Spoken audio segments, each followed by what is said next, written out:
Hello friends, life in Bhiwandi में आप सभी का स्वागत है। इस वक्त हम मौजूद है भिवंडी के शांति नगर इलाके में। मैं आपको बता दूं, ये पूरा वाक़ये की शुरुआत होती है 8 जुलाई से।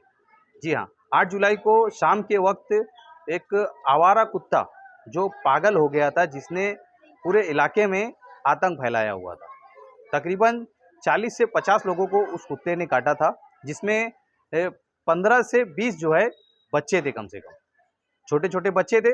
जिसके बाद आज यानी कल के दिन उसमें से एक बच्ची जो है लाइबा शेख करके, जिसकी उम्र तकरीबन 4 साल होगी, उस बच्ची का जो है इंतकाल हो गया। इंतकाल की बड़ी वजह सामने ये आ रही है कि जो कुत्ता ने काटा था काफ़ी ज़्यादा ज़ख्म हो गया था और इन्फेक्शन की वजह से बताया जा रहा है कि उस बच्ची का इंतकाल हो गया। हालांकि हम अगर ये पिछले 5 से 6 महीने का अगर हम रिकॉर्ड निकालेंगे आईजीएम हॉस्पिटल से, तो डॉग बाइट्स यानी कुत्तों का काटा हुआ तकरीबन 800 के आंकड़ा, ये 800 के करीब ये आंकड़ा जा रहा है। तो ये एक बड़ी लापरवाही है महानगर पालिका की, क्योंकि हर साल टेंडर निकाला जाता है आवारा कुत्तों के लिए, नसबंदी की जाती है।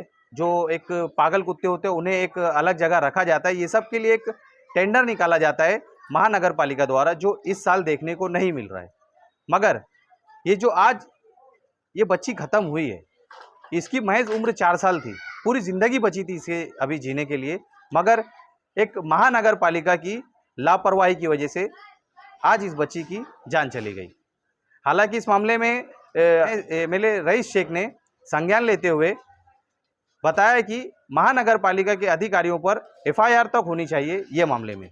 हमारे चैनल से बातचीत करते हुए जो बच्ची ख़त्म हुई है उनके दादाजी ने और एमएलए रईस शेख ने क्या कहा, आइए सुनते हैं। कुत्ते के काटने की वजह से हुआ। हमारी बच्ची को कोई बीमारी भी नहीं थी और हमारी बच्ची एक सेहतमंद थी, अच्छी थी, और कुत्ते के काटने की वजह से हमारी बच्ची का इंतकाल हुआ।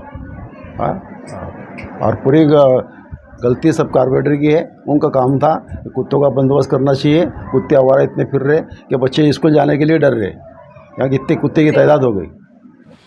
देखिए, बहुत ही गमगीन बात है कि एक मासूम बच्ची जो 3 से 4 साल की है, लाइबा शेख शांति नगर की, उसका आज इंतकाल हो गया और बहुत ही तकलीफ़ में इंतकाल हुआ।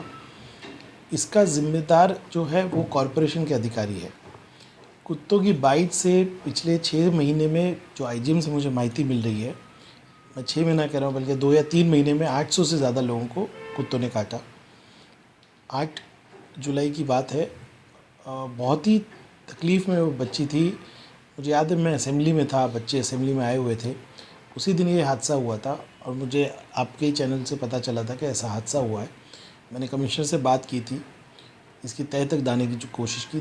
तीसरे दिन मैं सीएम सर से मिला और हमने ये सब माहिती देकर सीएम सर को कहा कि कलेक्टर की इंक्वायरी इसमें की जाए। सीएम सर ने इंक्वायरी तो ऑर्डर की है, लेकिन अब जब ये इंतकाल हुआ है, जिसकी ज़िम्मेदारी कॉरपोरेशन के अधिकारियों की है, हम अब लिखने वाले हैं कि इसमें एफआईआर हो, क्योंकि निग्लिजेंस से डेथ हुई है। अब निग्लिजेंस क्या है? जनवरी महीने में इनको एक टेंडर निकालना होता है कि जो गली में कुत्ते होते हैं उनकी नसबंदी करे, कुत्ते जो वायलेंट हो जाते हैं उनको लेके जाए, उनका भी एक रिहैब सेंटर होता है वहाँ रखे। जनवरी से ये टेंडर नहीं निकाला गया। असेंबली चालू थी, उस दिन मैं वो प्रश्न नहीं ले पाया क्योंकि मैं बच्चों के साथ था, लेकिन असेंबली के स्पीकर के ज़रिए मैंने माहिती मंगाया था और मैंने कहा था कि जो ज़िम्मेदार अधिकारी उसको सस्पेंड करो। पर राजनीतिक दबाव में फिर एक बार किसी का फ़ोन आया, इधर भागे उधर भागे, तब के खासदार साहब थे और ये कार्रवाई नहीं हुई। लेकिन इंक्वायरी कलेक्टर की जारी है और अब हम फिर कलेक्टर को कहने वाले कि आप इस पर एफआईआर नोंद कीजिए। जानलेवा हो गए ये कॉरपोरेशन के अधिकारी। हम पूरा समाज इनके सामने खिलाफ खड़ा रहना चाहिए। इस मासूम बच्ची का इंतकाल जो हुआ है वो कत्ल है और इसकी एफआईआर होनी चाहिए, यही हम मांगनी करते हैं। 8 तारीख के 5:30 बजे की बात है, शाम के। क्या वो एक पागल कुत्ता आया था, हमारी बच्ची को मतलब काटा। उसके बाद में 35-40 बच्चों को भी काटा, वो स्कूल के बच्चों की। हाँ, उसके बाद में हम लोग क्या किए, बच्ची को लेके इंदिरा में गए। इंदिरा में क्या पट्टी वट्टी मार के एक इंजेक्शन दे के हमको बोले थाना चले जाओ। थाने में हाँ 2 इंजेक्शन लगाए इंदिरा में। हाँ, तो फिर वो थाना भेज दिया हमारे को। वहाँ थाने में फिर वो 2-3 दिन कुछ रखे, वहाँ ट्रीटमेंट बराबर नहीं हुआ। वहाँ पे एक इंजेक्शन लगाया खाली, उसके बाद में टाँके मार दिए बोले जाओ तुम, अब जाने का हुआ तो। अब हमारी बहू को तो इतना मालूम था, जब डॉक्टर ही बोल दिया जाओ करके, तो वो हमारे आ गए बच्चे को लेके आने के बाद फिर यहाँ 15 दिन महीना कुछ थी बच्ची। उसके बाद में उसको वजन चढ़ गया, उसके बाद दिमाग में मतलब दर्द दे रहा था बहुत। फिर इंदिरा में गए हम लोग शाम में 10 बजे लेके, तो 10 बजे गए तो वहाँ डॉक्टर भी नहीं था और एक खाली वो लिखने वाली थी वहाँ पर। उसको ट्रीटमेंट दिया हमने कि देखो इसका ऐसा हो रहा है और तुम ज़रा इसका ट्रीटमेंट करो। बोले रात में कोई डॉक्टर ही नहीं रहते। बोले फिर तुम काहे के लिए बैठे? तो बोले हम खाली लिखने के लिए बैठे। बोले तो रात में डॉक्टर नहीं है तो फिर अगर सीरियस केस जाएगा वहाँ तो क्या होएगा फिर वहाँ पर? ये ऐसा वहाँ का इंदिरा का ऐसा लापरवाही की वजह से सब वो हो रहा है। तो उसके बाद में फिर हम थाना पे चले गए। हम लोग थाना लेके गए दूसरे दिन सुबह।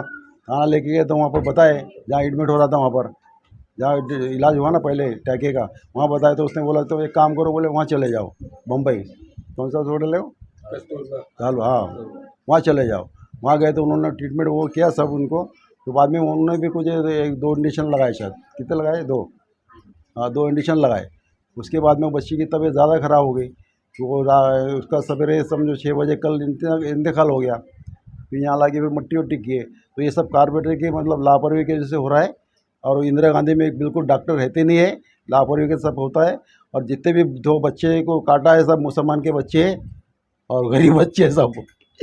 इसका कुछ ना कुछ रिजल्ट निकलना चाहिए। तो हम बहुत बड़ी तादाद में घेराव करेंगे कमिश्नर का और महापालिका का पूरा घेराव करेंगे हम लोग। और हमारे साथ हुआ है, आइंदा कोई दूसरे के साथ बच्चे के साथ नहीं होना चाहिए, इसीलिए हमको एंट्री देना है।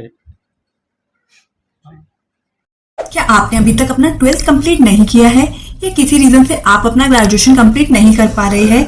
आपकी क्वालिफिकेशन कम होने की वजह से आपकी जॉब में प्रमोशन नहीं हो पा रहा है?